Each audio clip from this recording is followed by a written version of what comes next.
बिस्मिल्लाहिर्रहमानिर्रहीम। नाज़रीन अस्सलाम वालेकुम। उम्मीद है आप सब खैरियत से होंगे। आज मैं आपके साथ बहुत ही खूबसूरत वाक़या पेश करने जा रहा हूँ, इसलिए इस वीडियो को पूरी देखिएगा, फिर ही आपको समझ आएगी।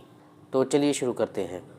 शादी के 3 साल के बाद सास ने बहू से पूछा, बहू मुझे एक बात तो बता, मैं तुझे इतनी ख़राब और खरी खरी बातें सुनाती हूँ और तू पलट कर जवाब भी नहीं देती और गुस्सा भी नहीं करती और बस हंसती रहती है।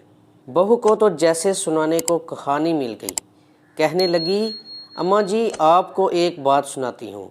मैं जब छोटी थी तो मुझे हमेशा ऐसा लगता था कि मेरी माँ मेरी सगी माँ नहीं, क्योंकि वो मुझसे घर के सारे काम करवाती थी और कोई काम गलत हो जाता तो मुझे डांट भी पड़ती और कभी कभी मार भी देती थी, लेकिन माँ थी वो मेरी।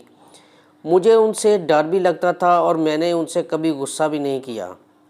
यहाँ तक मैं कॉलेज से थकी हुई वापस आती तो आते ही कुछ देर आराम के बाद मुझे काम करने होते थे। फिर जब मेरी भाभियाँ आईं तब तो जैसे मेरे काम ज़्यादा ही बढ़ गए। होना तो चाहिए था कि बहू आई तो सारी जिम्मेदारियाँ उस पर डाली जाती, लेकिन मेरी अम्मी ने फिर भी मुझसे सारा काम करवाया और कभी भी भाभियों को नहीं डांटा, बल्कि उनके काम भी मुझे कहती थी कि कर दो खैर है, फिर क्या होता है। उनका ये एक जुमला हमेशा मुझे याद रहता है। वो कहती थी, खैर है बेटी, अगले घर जाकर तुझे मुश्किल नहीं होगी। और मैं इस जुमले से चिढ़ गई थी। जब मेरी शादी थी तो 2 दिन पहले मुझे अम्मी ने प्यार से अपने पास बिठाया और बोली, बेटा आज तक समझ मैं तेरी सास थी। मैंने तुझे प्रैक्टिस करवा दी है और तुझे बता दिया है कि सास कैसे होती है। अब आज से मैं तेरी माँ हूँ। अब तेरी शादी हो रही है तो बेटा जब तुम्हारी सास तुम्हें कुछ कहे तो समझना कि जैसे मैं कहती थी वैसे ही तेरी माँ तुझे डांट रही है।